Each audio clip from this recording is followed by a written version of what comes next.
Alright, hey guys, this video is going to be about The Dark Knight Rises. I'm going to try to make it relatively short, and I will try my best not to give away any spoilers or, plot lines or anything of that nature. So yeah, without much ado, I guess we should get right into it. So the movie itself, I went there like 2 hours ahead of time.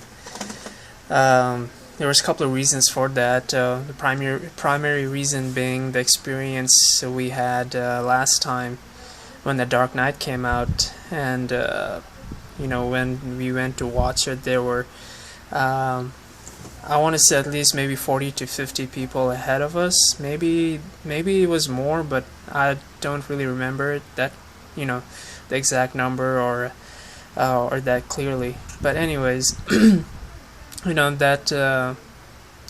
that experience was fun, but I wished we had better seats, But it was what it was, nothing I can do about it. So I thought for this movie I would just go ahead of time. It doesn't hurt to go ahead of time anyways. So I got there, and I got there at the perfect time. Like, I was literally the third person in line, and I would have been the first person in line, but I had to actually go use the restroom. So by the time I got done using that, there were already like these two couples ahead of me. And so as soon as I got in line, like literally 3 or 4 minutes later, there were like the lines started forming pretty quickly right behind me. By the time it was like 12, there was at least good maybe 30 to 40 people right behind me in line. And maybe it'll look better this way. Yeah, I think so. But yeah, I got good seats. I went ahead of my friends. I watched the movie with 2 other friends, and we got perfect seats. So in that regard, everything went well. So as for the movie itself, my reaction to it right after it ended was like I was really happy. I was really satisfied. And in fact, I remember, like, as soon as the credits started rolling, I pretty much, like, I high-fived my friend, like, literally, which I almost never do. But the movie was that good, for me at least. Can't say, I can't speak for everyone else. And but I loved pretty much everything about it. It pretty much lived up to all my expectations. The movie is almost 3 hours long, and unfortunately, like, when you go to watch it on IMAX, they show extra previews. Like, their previews run more than like a regular movie theater's previews would. Saw some interesting previews, like the Superman teaser trailer. It looked interesting. I hope that movie does well, because it would only mean good things for Warner Brothers and DC Comics, and hopefully if Superman does well, we might see a Justice League movie. But getting back to The Dark Knight Rises, pretty much an action-packed ride from start to the end. So in that regard, it should come as it shouldn't be a surprise, because that's what we've been led to believe all this time. It's pretty much an action-packed, almost kind of like a war movie. The direction was great as usual. It was really worth the money to go watch it on IMAX. Some of those fight sequences and aerial sequences, even the quieter parts of the movie where you have extended dialogue sections, especially between Bruce Wayne and Alfred. They look really good on IMAX. So IMAX is totally the definitive way to platform to watch this movie. In terms of the plot and story, obviously I will not talk about any of those kinds of things till you guys have watched it for yourselves. And but the one thing I will talk about is, and this is obviously something you guys probably both know, is that fight scene between Bane and Batman. And it's the one we kind of got like a teaser. It was the very first or second teaser trailer that came out. I believe it was last year or maybe earlier this year. Those those really quick shots of Bane and Batman going at it, and that to me was like one of the best parts of the movie. That fight was super. It was badass. It was literally badass because like after that fight scene ended, I turned to my friend and I whispered to him like, "That dude, that was badass." Totally. It was a really epic fight scene. What I liked, another thing that I did like about this movie was like, Chris Nolan incorporated several like memorable moments from the comic book into this movie. There are like quick little references to the comic book, memorable comic book scenes or things of that nature in this movie. So it definitely it benefits you if you if you follow the comic book, which a lot of people don't, understandably. But there are some, especially with that one. There's one definite moment that comes to mind, and when it happened, there was literally an audible gasp in the audience. Like, it was one of those like super cool moments in the movie.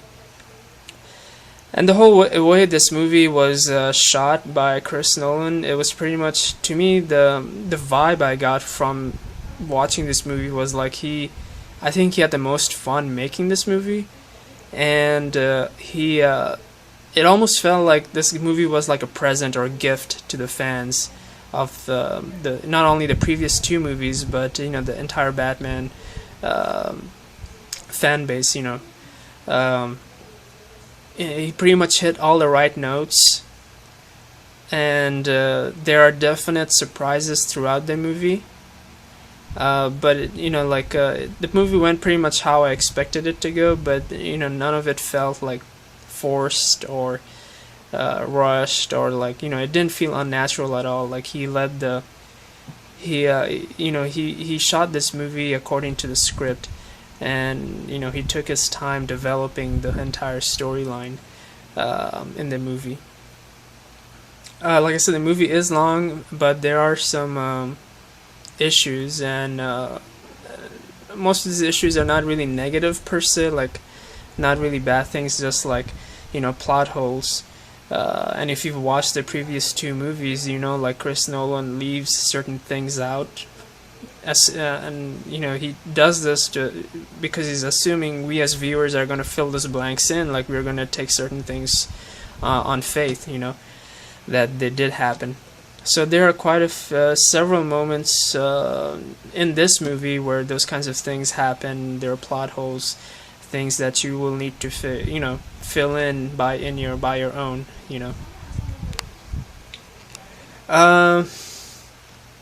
As for the performances themselves, I think the one performance that really stood out for me was Anne Hathaway's Catwoman. And that was like a big point of controversy when she was casted into that role. And from the little teaser trailers and pictures we saw that leaked out earlier on, fans were none too impressed by it. By all those pictures and shots of her. But she really is the definitive Catwoman. Like, she's a million times better than Michelle Pfeiffer. If they ever make a Catwoman movie, I have no doubts as to who should play that role again.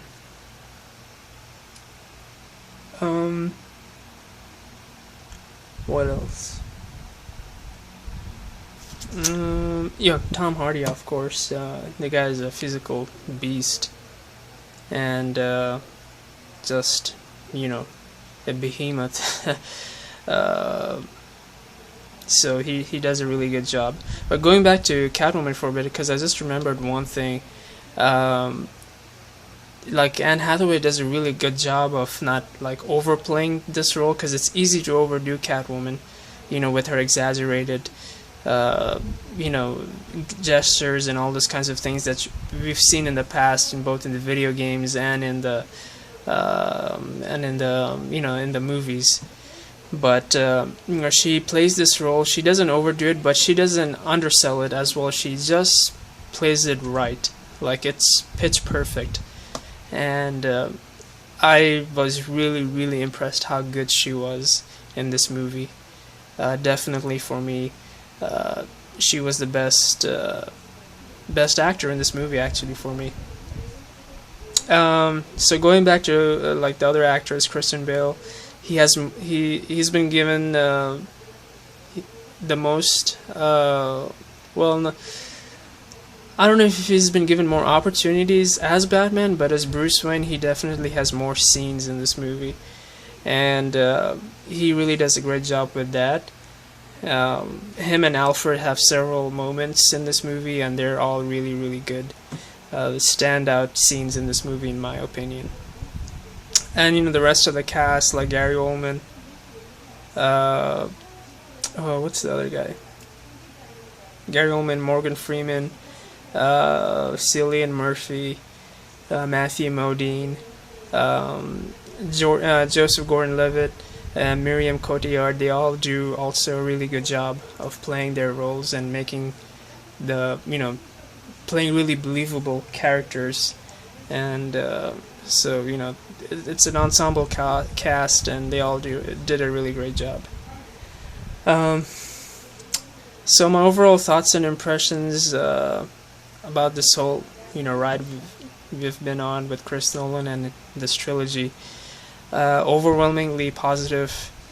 The right way to end this, and his run as a director of his Batman trilogy. Very satisfied. Like I said, I was super excited after the movie had ended, and I'm definitely gonna watch it again. Maybe I think I will watch it another maybe 2 times, because I didn't get to watch it with my brother. He'll be here, so I'll probably get to watch it with him. And there are some other friends who also have been wanting to watch this movie, and so I'll probably watch it with them again. But movie doesn't feel long. Like, I know 3 hours almost sounds too long, but it really flies by. There are some pacing problems in this movie in terms of the timeline issues, because the movie has a very long timeline in terms of like the events that happen, because the movie starts off 8 years after the events of The Dark Knight Rises, and then the movie kind of has this like a 3 to 4 month, the storyline spans 3 to 4 months, and so in the middle there is a kind of like a pacing problem, because things maybe moved a bit too fast. That would be like one of my few complaints about this movie. If you're expecting something from the comic books in terms of character portrayals or the way Bane has been thought of in this movie, then you should leave those expectations behind, because Bane is not. He is like the comic book Bane, but at the same time he isn't. He has his own voice. He's been given his own persona that's different from the comic books, and he's. I read an article recently. I think it was Joker versus Batman, who was the more scarier villain, and they are two completely different types of villains, and I don't really think it's a fair comparison to compare them. Bane is more physical, more upfront. But at the same time, he's very cerebral as well. And the Joker was not physical at all. Yes, he could fight and stuff, but it was all about him. It was more cerebral in nature in terms of causing chaos. So Bane definitely stands on his own as a villain in this Chris Nolan's Batman trilogy, and we've had Scarecrow, Joker, Ra's al Ghul, Bane now, and he definitely is a unique villain in this trilogy. So with all that being said, I give this movie like 2 thumbs way up. Go watch it as soon as you can, and I hope you will enjoy it. Alright, so that's all for now, and hope you enjoyed this video. Bye.